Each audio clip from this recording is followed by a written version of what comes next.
ਦਰਸ਼ਕੋ break ਤੋਂ ਬਾਅਦ ਤੁਹਾਡਾ ਸਵਾਗਤ ਹੈ ਜੀ। ਡਾਕਟਰ ਸਾਹਿਬ ਹੁਣ ਸਾਡੇ ਦਰਸ਼ਕਾਂ ਨੂੰ ਦੱਸੋ ਅੱਜ ਦੇ ਦਿਨ ਦੀ ਸਿੱਖ ਹਿਸਟਰੀ ਐਂਡ ਵਰਲਡ ਹਿਸਟਰੀ ਵਿੱਚ ਅਹਿਮੀਅਤ।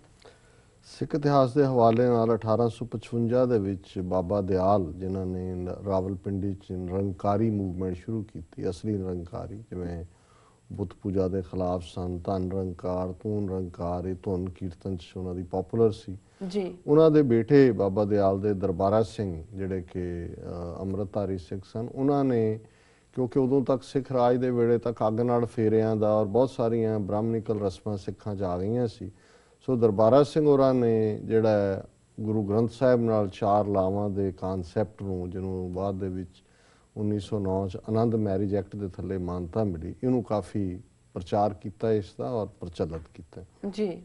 1959 'ਚ ਮਾਸਟਰ ਤਾਰਾ ਸਿੰਘ ਇੱਕ ਸ਼ਾਂਤਮਈ ਪ੍ਰੋਟੈਸਟ ਦਿੱਲੀ ਸ਼ਾਮਲ ਹੋਣ ਜਾ ਰਹੇ ਸੀ, ਜਿੱਥੋਂ ਉਹਨਾਂ ਨੂੰ ਚੁੱਕ ਕੇ ਤੇ ਧਰਮਸ਼ਾਲਾ ਜੇਲ੍ਹ 'ਚ, ਜਿਹੜਾ ਉਦੋਂ ਕਾਂਗੜਾ ਜ਼ਿਲ੍ਹਾ ਪੰਜਾਬ ਦਾ ਹਿੱਸਾ ਸੀ, ਉਹਦਾ ਡਿਸਟ੍ਰਿਕਟ ਹੈੱਡਕੁਆਰਟਰ, ਉਹਦੇ 'ਚ ਭੇਜ ਦਿੱਤਾ। 1982 'ਚ ਨਰਕਧਾਰੀਆਂ ਦੇ, ਇਹ ਪਹਿਲਾਂ ਅਸੀਂ ਅਸਲੀ ਨਿਰੰਕਾਰੀਆਂ ਦੀ ਗੱਲ ਕੀਤੀ, ਹੁਣ ਇਹ ਨਰਕਧਾਰੀ ਜਿਹੜੇ ਨਰਕਾਂ 'ਚ ਜਾਣ ਵਾਲੇ, ਜਿਨ੍ਹਾਂ ਨੇ 13 ਅਪ੍ਰੈਲ 1978 ਨੂੰ 13 ਸਿੰਘ ਸ਼ਹੀਦ ਕੀਤੇ, ਤੇ ਉਹਦਾ ਬਾਅਦ 'ਚ ਸੋਧਿਆ ਗਿਆ ਸੀ ਗੁਰਬਚਨ, ਔਰ ਉਹਦਾ ਮੁੰਡਾ ਹਰਦੇਵ ਭੋਲਾ ਉਹ ਨਿਰੰਕਾਰੀਆਂ ਦਾ ਲੀਡਰ ਬਣਿਆ।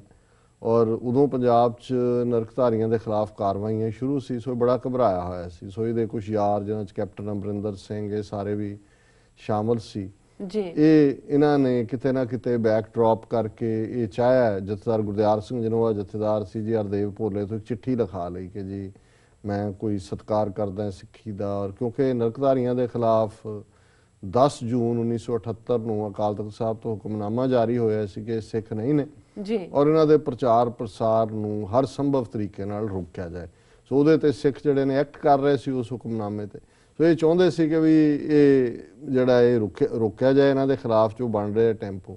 ਸੋ ਚਿੱਠੀ, ਸੋ ਜਿਹੜੇ ਸਿੱਖ ਵਿਦਵਾਨ ਸੀ ਉਹਨਾਂ ਨੇ ਵੀ ਜਥੇਦਾਰ ਜਨੋਆ ਨਾਲ ਸੰਪਰਕ ਕੀਤਾ ਕਿ ਜੀ ਜਿਹੜਾ ਅਕਾਲ ਤਖਤ ਸਾਹਿਬ ਤੋਂ ਜਾਰੀ ਹੁਕਮਨਾਮਾ ਹੈ ਉਹ ਵਾਪਸ ਨਹੀਂ ਹੁੰਦਾ, ਔਰ ਕਿਉਂਕਿ ਇਹ ਗਿਲਟੀ ਨੇ, ਇਹਨਾਂ ਕੋਲ ਇੱਕੋ ਇੱਕ ਰਸਤਾ ਹੈ ਕਿ ਤਨਖਾਹ ਲਵਾਉਣ ਆ ਕੇ, ਖੰਡੇ ਬਾਟੇ ਦੀ ਪੌਲ ਲੈਣ ਔਰ ਸਿੱਖੀ 'ਚ ਸ਼ਾਮਲ ਹੋਣ, ਹੋਰ ਕੋਈ ਨਹੀਂ ਹੈ। ਸੋ ਜਥੇਦਾਰ ਜਨੋਆ ਨੇ ਫਿਰ ਬੜੀ ਸਪਸ਼ਟਤਾ ਦੇ ਨਾਲ ਇਹ ਸਟੈਂਡ ਲਿਆ ਸੀ ਜੀ, ਔਰ ਫਿਰ ਉਹ ਆਇਆ ਨਹੀਂ ਹੈ। ਅੱਜ ਵੀ ਹਰਦੇਵ ਭੋਲਾ ਹੀ ਮੁਖੀ ਹੈ ਨਰਕਧਾਰੀਆਂ ਦਾ। 1985 'ਚ ਭਾਰਤ ਸਰਕਾਰ ਨੇ ਸਿੱਖ ਸਟੂਡੈਂਟ ਫੈਡਰੇਸ਼ਨ ਤੋਂ ਪਾਬੰਦੀ ਹਟਾਈ, ਲੌਂਗੋਵਾਲ ਵਗੈਰਾ ਅਕਾਲੀ ਲੀਡਰ ਬਾਹਰ ਛੱਡੇ ਸੀ, ਸੋ ਇਹ ਸਾਰਾ ਲੌਂਗੋਵਾਲ ਸਮਝੌਤਾ ਤੇ ਦੂਜੀਆਂ ਤੀਜੀਆਂ ਚੀਜ਼ਾਂ ਉਸ ਤੋਂ ਬਾਅਦ ਹੀ ਡਿਵੈਲਪ ਹੋਈਆਂ, ਪਹਿਲਾਂ ਉਹ ਮਾਹੌਲ ਤਿਆਰ ਕਰਨ ਦੇ ਲਈ। ਜੀ। 1985 'ਚ ਅਰਜਨ ਸਿੰਘ ਜਿਹੜਾ ਇੱਕ ਬੜਾ ਸ਼ਤੁੰਗੜਾ ਬੰਦਾ ਸੀ, ਪੰਜਾਬ ਦਾ ਗਵਰਨਰ ਬਣਿਆ, ਇਹਨੇ ਜੁਝਾਰੂ ਸਫਾਂ 'ਚ ਵੀ ਘੁਸਪੈਠ ਕੀਤੀ, ਰਾਜੀਵ ਗਾਂਧੀ ਨੂੰ ਵੀ ਜਿਹੜਾ ਉਹ ਜਿਹੜਾ ਵਰਗਲਾਉਂਦਾ ਰਿਹਾ ਆਪਣੇ ਮਫਾਦ ਦੇ ਲਈ, ਉਹ ਸਿੱਖਾਂ ਦੇ ਅੰਦਰ ਤੱਕ ਵੜ ਗਿਆ ਸੀ ਔਰ ਸਿੱਖ ਸਮਝਦੇ ਸੀ ਸਾਡਾ ਇਹ ਹਮਦਰਦ ਹੈ। ਜੀ। ਵਰਲਡ ਹਿਸਟਰੀ ਦੇ ਹਵਾਲੇ ਨਾਲ 1496 'ਚ ਸੀਰੀਆ 'ਚੋਂ ਯਹੂਦੀਆਂ ਨੂੰ ਐਕਸਪੈਲ ਕੀਤਾ ਗਿਆ। 1755 'ਚ ਪਹਿਲਾ US ਸਟੀਮ ਇੰਜਨ ਇੰਸਟਾਲ ਹੋਇਆ ਜਿਹੜਾ ਕਿ ਮਾਈਨ 'ਚੋਂ ਪਾਣੀ ਬਾਹਰ ਕੱਢਦਾ ਸੀ। ਜੀ। 1799 'ਚ ਪਹਿਲੀ ਵਾਰ US ਪੋਸਟ ਆਫਿਸ ਐਸਟੈਬਲਿਸ਼ ਹੋਏ। 1860 'ਚ ਕਾਂਗਰਸ ਨੇ ਇੱਕ ਪ੍ਰੀਐਂਪਸ਼ਨ ਬਿੱਲ ਐਕਸੈਪਟ ਕੀਤਾ ਕਿ ਜਿਹੜੀ ਵੈਸਟ ਦੇ ਵਿੱਚ ਕੋਈ ਵੀ ਹੈ ਉੱਥੇ ਉਹ ਫ੍ਰੀ ਲੈਂਡ ਮਿਲੇਗੀ ਉਹਨਾਂ ਨੂੰ, ਜਿਹੜੇ ਕਲੋਨੀਅਲ ਸੀ। 1930 'ਚ ਗਾਂਧੀ ਨੇ 200 ਮੀਲ ਲੰਬਾ ਡੈਂਡੀ ਮਾਰਚ ਜਾਂ ਡਾਂਡੀ ਮਾਰਚ ਨੂੰ ਕਹਿੰਦੇ ਨੇ, ਉਹ ਸ਼ੁਰੂ ਕੀਤਾ ਜੀ। ਅੰਗਰੇਜ਼ ਕਿਉਂਕਿ ਲੂਣ ਉਹ ਬਣਾਉਂਦੇ ਸੀ, ਮਹਿੰਗਾ ਵੇਚਦੇ ਸੀ, ਉਹਨੇ ਕਿਹਾ ਜੀ ਅਸੀਂ 200 ਮੀਲ ਮਾਰਚ ਕਰਕੇ ਡਾਂਡੀ ਦੀ ਥਾਂ ਤੇ ਜਾ ਕੇ ਲੂਣ ਬਣਾਵਾਂਗੇ, ਕਾਨੂੰਨ ਤੋੜਾਂਗੇ ਉਹਨਾਂ ਦਾ, ਔਰ ਬੜਾ ਉਹ ਪੋਪੂਲਰ ਇਵੈਂਟ ਹੈ ਜੀ। 1942 'ਚ ਗੋਰਿਆਂ ਦੇ ਜਿਹੜੇ ਨੇ ਟਰੂਪਸ, ਫੌਜ, ਉਹ ਅੰਡੇਮਾਨ 'ਚੋਂ ਨਿਕਲੇ, ਕਿਉਂਕਿ ਜਾਪਾਨੀਆਂ ਨੇ, ਜਿਹਨੂੰ ਕਾਲਾ ਪਾਣੀ ਕਹਿੰਦੇ ਨੇ, ਇਹ ਜਾਪਾਨੀਆਂ ਨੇ, ਜਾਪਾਨੀ ਫੌਜ ਪਹੁੰਚ ਗਈ ਸੀ ਉੱਥੇ, ਉਹਨਾਂ ਨੇ ਕਬਜ਼ਾ ਕਰ ਲਿਆ ਸੀ ਕਾਲੇ ਪਾਣੀ 'ਚ, ਔਰ ਰਾਦਰ ਜਾਪਾਨੀਆਂ ਨੇ ਉੱਥੇ ਮੌਜੂਦ ਗੁਰਦੁਆਰਾ ਸੀ, ਉਹਦੇ ਪ੍ਰਧਾਨ ਡਾਕਟਰ ਦੀਵਾਨ ਸਿੰਘ ਕਾਲੇ ਪਾਣੀ, ਕਵੀ ਵੀ ਪੰਜਾਬੀ ਦੇ ਸੀ, ਉਹਨਾਂ ਨੂੰ ਵੀ ਬੜਾ ਟੌਰਚਰ ਕਰਕੇ ਸ਼ਹੀਦ ਕੀਤਾ ਜੀ। 1959 'ਚ ਹਵਾਈ ਜਿਹੜੀ ਹੈ ਉਹ ਅਮਰੀਕਾ ਦੀ ਫੁੱਲ ਫਲੈਜ ਸਟੇਟ ਬਣੀ। 1964 'ਚ ਮੈਲਕਮ ਐਕਸ ਜਿਹੜਾ ਕਾਲਿਆਂ ਦਾ ਮਾਰਟਨ ਲੂਥਰ ਕਿੰਗ ਤੋਂ ਬਾਅਦ ਵੱਡਾ ਲੀਡਰ ਹੋਇਆ, ਨੇਸ਼ਨ ਆਫ ਇਸਲਾਮ ਸ਼ਿਕਾਗੋ 'ਚ ਸੀ, ਮੁਹੰਮਦ ਅਲੀਜਾ, ਉਹਦੇ ਰਾਹੀਂ ਉਹ ਸੰਪਰਕ 'ਚ ਆਇਆ, ਪਰ ਸਮਾਂ ਪਾ ਕੇ ਉਹਨੂੰ ਲੱਗਾ ਵੀ ਇਹ ਮੁਹੰਮਦ ਅਲੀਜਾ ਜਿਹੜਾ ਹੈ ਜਾਂ ਇਹ ਨੇਸ਼ਨ ਆਫ ਇਸਲਾਮ, ਇਹ ਤਾਂ ਰੀਅਲ ਇਸਲਾਮ ਨਹੀਂ ਹੈ। ਉਹ ਫਿਰ ਇਸਲਾਮ ਦੀ ਮੁੱਖ ਧਾਰਾ 'ਚ ਆਇਆ, ਮੱਕੇ ਵੀ ਗਿਆ, ਹੱਜ ਕੀਤਾ, ਲੇਕਿਨ ਬਾਅਦ ਦੇ ਵਿੱਚ ਉਸ ਨੂੰ ਮਰਵਾ ਦਿੱਤਾ ਸੀ FBI ਨੇ, ਭਾਵੇਂ ਇਲਜ਼ਾਮ ਨੇਸ਼ਨ ਆਫ ਇਸਲਾਮ ਤੇ ਲੱਗਦਾ ਰਿਹਾ, ਪਰ ਮਾਰਟਨ ਲੂਥਰ ਕਿੰਗ ਔਰ ਮੈਲਕਮ ਐਕਸ ਦੋਨਾਂ ਦਾ ਹੀ ਮਰਡਰ ਇਹਨਾਂ ਦੀਆਂ ਏਜੰਸੀਆਂ ਨੇ ਕੀਤਾ, ਕਿਉਂਕਿ ਦੋਨੋਂ ਹੀ ਸ਼ੂਟ ਨਹੀਂ ਸੀ ਕਰਦੇ ਇਹਨਾਂ ਨੂੰ। ਜੀ 1968 ਦੇ ਵਿੱਚ ਮੌਰੀਸ਼ੀਅਸ ਜਿਹੜਾ ਹੈ ਉਹ ਇੰਗਲੈਂਡ ਤੋਂ ਆਜ਼ਾਦ ਹੋਇਆ। 1993 ਚ, ਕਿਉਂਕਿ 1992 ਚ ਬਾਬਰੀ ਮਸਜਿਦ ਢਾਣ ਤੋਂ ਬਾਅਦ ਮੁੰਬਈ ਚ ਵੀ ਸੈਂਕੜਿਆਂ ਬੇਗੁਨਾਹ ਮੁਸਲਮਾਨ ਮਾਰੇ ਗਏ ਸੀ। ਸੋ ਜਿਹੜੇ ਉਹਨਾਂ ਦੇ ਸਮਗਲਰ ਦਾਊਦ ਇਬਰਾਹਿਮ ਜਾਂ ਸ਼ਕੀਲ ਮੀਆਂ, ਬੜੇ ਮੀਆਂ, ਛੋਟੇ ਮੀਆਂ, ਉਹਨਾਂ ਨੇ ਫਿਰ ਬੰਬਈ ਦੇ ਵਿੱਚ ਜਵਾਬੀ ਜਿਹੜੇ ਨੇ ਬੰਬ ਧਮਾਕੇ ਕੀਤੇ। 317 ਲੋਕ ਮਾਰੇ ਗਏ ਸੀ। ਕੋਈ ਐਕਸਚੇਂਜ ਦੇ ਬਾਹਰ ਸੀ, ਸਟਾਕ ਐਕਸਚੇਂਜ, ਕੋਈ ਸ਼ਿਵ ਸੈਨਾ ਦੇ ਦਫ਼ਤਰ ਦੇ ਬਾਹਰ ਸੀ। ਔਰ 1994 ਚ ਚਰਚ ਆਫ ਇੰਗਲੈਂਡ ਨੇ ਪਹਿਲੀ ਵਾਰੀ 33 ਔਰਤਾਂ ਨੂੰ ਐਜ਼ ਏ ਪ੍ਰੀਸਟ ਆਰਡਨ ਕੀਤਾ, ਨਹੀਂ ਤਾਂ ਚਰਚ ਦੇ ਵਿੱਚ ਔਰਤਾਂ ਨੂੰ ਪ੍ਰੀਸਟ ਬਣਨ ਦਾ ਹੱਕ ਹਾਸਲ ਨਹੀਂ ਸੀ। ਜੀ ਡਾਕਟਰ ਸਾਹਿਬ, ਤੁਹਾਡਾ ਬਹੁਤ ਬਹੁਤ ਧੰਨਵਾਦ। ਸਾਡਾ ਅੱਜ ਦਾ ਸਵਾਲ ਹੈ, ਕੋਲਗੇਟ ਸਕੈਂਡਲ ਲਈ ਬਣੀ ਸਪੈਸ਼ਲ ਅਦਾਲਤ ਨੇ ਸਾਬਕਾ ਪ੍ਰਧਾਨ ਮੰਤਰੀ ਮਨਮੋਹਨ ਸਿੰਘ ਨੂੰ ਇੱਕ ਦੋਸ਼ੀ ਵਜੋਂ ਤਲਬ ਕੀਤਾ ਹੈ। ਜੀ ਡਾਕਟਰ ਸਾਹਿਬ, ਤੁਸੀਂ ਕੀ ਕਹਿਣਾ ਚਾਹੋਗੇ ਤੁਸੀਂ ਇਸ ਬਾਰੇ? ਦੇਖੋ, ਗੱਲ ਇਹ ਹੈ ਵੀ ਪੰਜਾਬੀ 'ਚ ਇਹ ਕਹਿੰਦੇ ਨੇ ਕਿ ਵੀ ਜਦੋਂ ਤੁਸੀਂ ਚੰਦਨ ਦੇ ਨਾਲ ਲੱਗਦੇ ਹੋ, ਚੰਦਨ ਨਾਲ ਰਹਿੰਦੇ ਹੋ, ਗੁਰਬਾਣੀ ਵੀ ਯਾਦ ਕਰਵਾਉਂਦੀ ਹੈ, ਸੋ ਵੀ ਚੰਦਨ ਹੋਏ ਰਹੇ ਬਸੇ ਜੋ ਚੰਦਨ ਪਾਸ। ਜੀ ਕਿ ਹੁਣ ਜਿਹੜੇ ਚੰਦਨ ਦੇ ਵਿੱਚ ਕਈ ਵਾਰੀ ਜੰਗਲ ਦੇ ਵਿੱਚ 2-3 ਦਰਖਤ ਹੀ ਚੰਦਨ ਦੇ ਹੁੰਦੇ ਨੇ, ਪਰ ਉਹਦੀ ਖੁਸ਼ਬੂ ਨਾਲ ਬਾਕੀ ਸਾਰੇ ਦਰਖਤਾਂ ਦੀ ਲੱਕੜ ਵੀ ਖੁਸ਼ਬੂ ਵਰਗੀ ਹੋ ਜਾਂਦੀ ਚੰਦਨ। ਤੇ ਇਸੇ ਤਰ੍ਹਾਂ ਕਹਿੰਦੇ ਨੇ ਵੀ ਕੋਲਿਆਂ ਦੀ ਖਾਨ 'ਚ ਮੂੰਹ ਕਾਲਾ। ਹੁਣ ਜੇ ਤੁਸੀਂ ਕੋਲਿਆਂ 'ਚ ਵੜ ਗਏ ਹੋ, ਉੱਤੋਂ ਨਾ ਥੱਲੇ ਨਾ ਕਾਲਖ ਤਾਂ ਲੱਗੇਗੀ ਕਿਤੇ ਨਾ ਕਿਤੇ। ਸੋ ਮਨਮੋਹਨ ਸਿੰਘ ਜਿਹੜਾ ਹੈ ਉਹ ਕੋਲਿਆਂ ਦੇ ਦਲਾਲਾਂ ਦੇ ਨਾਲ, ਇਹ ਹੈ ਵੀ ਵੈਸੇ ਸਕੈਂਡਲ ਵੀ ਹਿੰਦਕੋ ਕੋਲ ਬਲਾਕ ਸਕੈਂਡਲ ਹੈ ਜੀ। ਔਰ ਇਹ ਕੇਸ ਜਿਹੜਾ ਸਾਰਾ ਕਾਫੀ ਦਿਲਚਸਪ ਹੈ, ਕਿਉਂਕਿ ਮਨਮੋਹਨ ਸਿੰਘ ਨੇ ਆਪ ਤਾਂ ਉਹਦੇ 'ਚ ਭਾਵੇਂ ਨਹੀਂ ਕੁਝ ਖਾਧਾ ਹੋਏਗਾ, ਪਰ ਜਦੋਂ ਤੁਸੀਂ ਕ੍ਰਿਮੀਨਲ ਕੰਸਪੀਰੇਸੀ ਕਹਿੰਦੇ ਹੋ, ਸਾਇਲੈਂਟ ਰਹਿਣਾ ਵੀ ਤਾਂ ਕੰਸਪੀਰੇਸੀ ਹੁੰਦੀ ਹੈ। ਤੁਸੀਂ ਅਥਾਰਟੀ ਹੋ, ਤੁਸੀਂ ਅਵਾਰਡ ਕਰ ਰਹੇ ਹੋ ਕਿਸੇ ਵੀ ਕੰਪਨੀ ਨੂੰ ਇੰਨੇ 100 ਕਰੋੜ ਜਾਂ ਇੰਨੇ ਕਰੋੜ ਦਾ, ਉਹਦੇ ਥੱਲੇ ਕੀ ਚੱਲ ਰਿਹਾ ਤੁਹਾਨੂੰ ਪਤਾ ਵੀ ਹੈ, ਤੁਹਾਡੇ ਤੱਕ ਚਿੱਠੀਆਂ ਵੀ ਆ ਰਹੀਆਂ ਨੇ, ਤੁਸੀਂ ਮੋਹਨ ਸਿੰਘ ਬਣੇ ਹੋਏ ਹੋ, ਮੂੰਹ ਬੰਦ ਰੱਖਿਆ ਹੋਇਆ ਤੇ ਹੁਣ 100ਵੇਂ ਜੀਆ ਆਪਣਾ ਕੀ ਹੈ। ਹੁਣ ਪਹਿਲੇ ਤਾਂ ਉਹਨਾਂ ਦੀ ਸੀ CBI ਇਨਕੁਆਇਰੀ ਵੀ ਮਾਰਕ ਕਰਤੀ, ਉਹਨਾਂ ਨੇ ਮਨਮੋਹਨ ਸਿੰਘ ਨੂੰ ਨਹੀਂ, ਦੂਜਿਆਂ ਨੂੰ, ਕੰਪਨੀ ਦੇ ਮੈਨੇਜਰ ਮਾਲਕ ਬਿਰਲਾ ਇਹ ਉਹ। ਹੁਣ ਸਰਕਾਰ ਬਦਲ ਗਈ, ਮੋਦੀ ਦੀ ਆ, ਉਹਨਾਂ ਨੇ CBI ਨੇ ਤਾਂ ਕੇਸ ਫਾਈਲ ਜਿਹੜੀ ਹੈ ਬੰਦ ਕਰਨ ਦੀ ਅਪੀਲ ਕੀਤੀ। ਉਹਨਾਂ ਨੇ ਕਿਹਾ ਜੀ ਨਹੀਂ, ਅਸੀਂ ਮਨਮੋਹਨ ਸਿੰਘ ਨੂੰ ਵੀ ਸੁਣਨਾ ਚਾਹੁੰਦੇ ਜੀ। ਔਰ ਹੁਣ ਉਹਨੂੰ ਐਜ਼ ਏ ਕ੍ਰਿਮੀਨਲ ਜਿਹੜਾ ਦੋਸ਼ੀ ਜਿਹੜਾ ਔਰ ਹਿੱਲਿਆ ਹੋਇਆ ਬਿਲਕੁਲ। ਉਹ ਕਹਿੰਦਾ ਜੀ ਮੈਂ ਅੰਡਰ ਪ੍ਰੈਸ਼ਰ ਐ, ਮੈਂ ਘਬਰਾਇਆ ਨਹੀਂ। ਸੋ ਇਹ ਜਿਹੜਾ ਕੋਲ ਟ੍ਰੇਲ ਦਾ ਇਸ਼ੂ ਹੈ, ਇਹ 10.7 ਲੱਖ ਕਰੋੜ ਦਾ ਜਿਹੜਾ ਕੋਲ ਹੈ 2004 ਤੋਂ 2009 ਜਦੋਂ ਮਨਮੋਹਨ ਸਿੰਘ ਪ੍ਰਧਾਨ ਮੰਤਰੀ ਸੀ, ਇਹ ਇਹਨਾਂ ਨੂੰ ਅਲਾਟ ਕੀਤਾ। ਔਰ ਉਸ ਨੇ ਜਦੋਂ ਰੌਲਾ ਪਿਆ ਇਹਦੇ ਤੇ 2012 ਦੇ ਵਿੱਚ, ਮਨਮੋਹਨ ਸਿੰਘ ਕਿਹਾ ਜੀ ਮੈਂ ਤਾਂ ਪਬਲਿਕ ਲਾਈਫ ਛੱਡ ਦਿਆਂਗਾ, CBI ਇਨਕੁਆਇਰੀ ਜਿਹੜੀ ਆਰਡਰ ਕਰਤੀ ਉਹਨੇ ਜੀ। CBI ਨੇ ਸਪੈਸ਼ਲ ਕੋਰਟ ਨੂੰ ਇਹ 2014 ਚ ਇਨਫੋਰਮ ਕੀਤਾ ਕਿ ਬਈ ਇਹਦੇ ਚ ਜਿਹੜਾ ਮਨਮੋਹਨ ਸਿੰਘ ਨੂੰ ਅਸੀਂ ਕੁਐਸਚਨ ਨਹੀਂ ਕੀਤਾ ਕਿ ਵੀ ਕਿਉਂਕਿ ਇਹ ਜ਼ਰੂਰੀ ਨਹੀਂ ਸੀ। ਪਰ ਦਸੰਬਰ 17 2014 ਜਦੋਂ ਕਿ ਮੋਦੀ ਦੀ ਸਰਕਾਰ ਬਣ ਚੁੱਕੀ ਸੀ, ਸਪੈਸ਼ਲ ਕੋਰਟ ਨੇ CBI ਨੂੰ ਕਿਹਾ ਕਿ ਮਨਮੋਹਨ ਸਿੰਘ ਦੀ ਪੁੱਛਗਿੱਛ ਕਰੋ।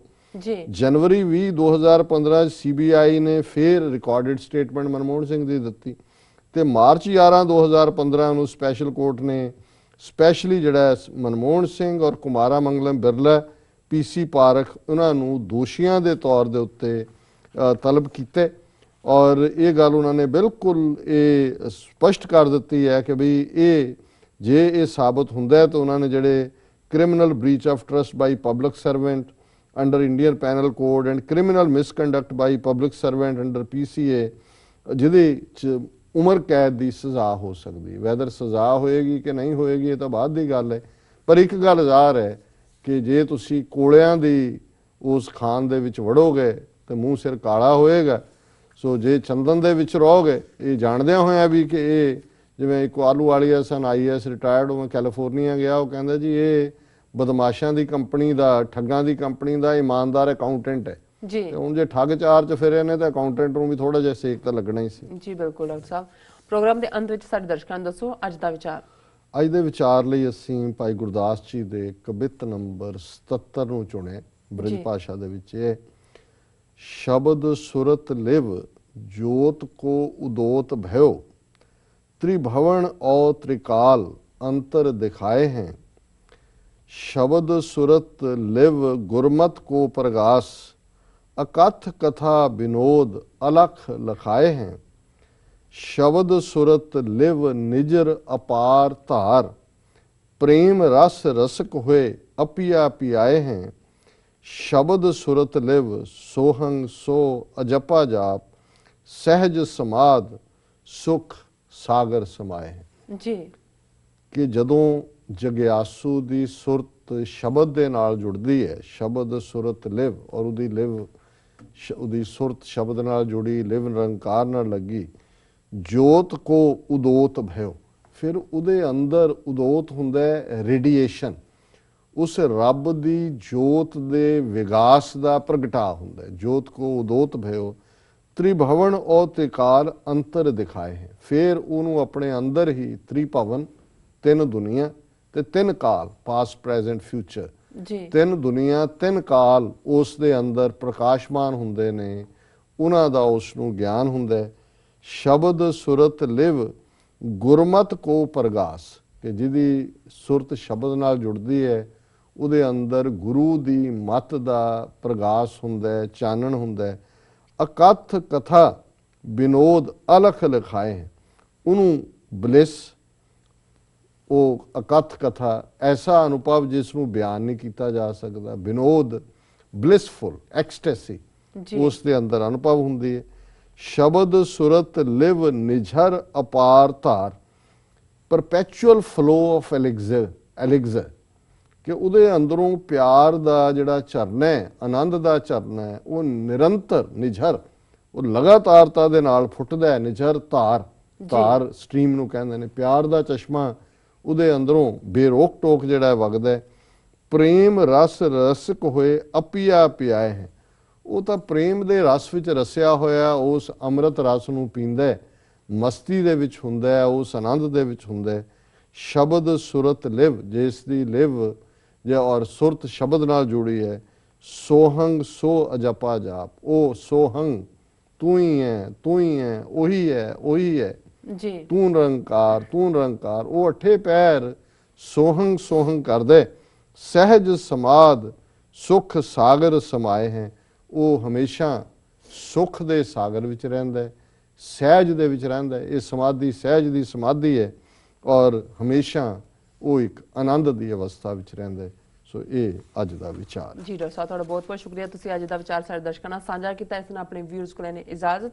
ਵਿਊਅਰਸ, ਤੁਹਾਡਾ ਬਹੁਤ ਬਹੁਤ ਸ਼ੁਕਰੀਆ, ਤੁਸੀਂ ਆਪਣੇ ਕੀਮਤੀ ਸਮੇਂ ਵਿੱਚ ਸਮਾਂ ਕੱਢ ਕੇ ਸਾਨੂੰ ਆਪਣੇ ਰਾਏ ਤੇ ਸੁਝਾਅ ਭੇਜੀ। ਤਾਂ ਇਸ ਤਰ੍ਹਾਂ ਭੇਜਦੇ ਰਹਿਣਾ ਸਾਡੇ ਇਸ ਪਤੇ ਤੇ sos@tv84.tv ਤੇ ਅਸੀਂ ਆਪਣਾ ਪ੍ਰੋਗਰਾਮ ਲੈ ਕੇ ਫਿਰ ਦੁਬਾਰਾ ਹਾਜ਼ਰ ਹੋਵਾਂਗੇ। ਤਦ ਤੱਕ ਲਈ ਮੈਨੂੰ ਤੇ ਆਪਣੇ ਨਰਸ ਨੂੰ ਆਗਿਆ ਦਿਓ ਤੇ ਬੁਲਾ ਦਿਓ ਫਤਿਹ। ਵਾਹਿਗੁਰੂ ਜੀ ਕਾ ਖਾਲਸਾ, ਵਾਹਿਗੁਰੂ ਜੀ ਕੀ ਫਤਿਹ।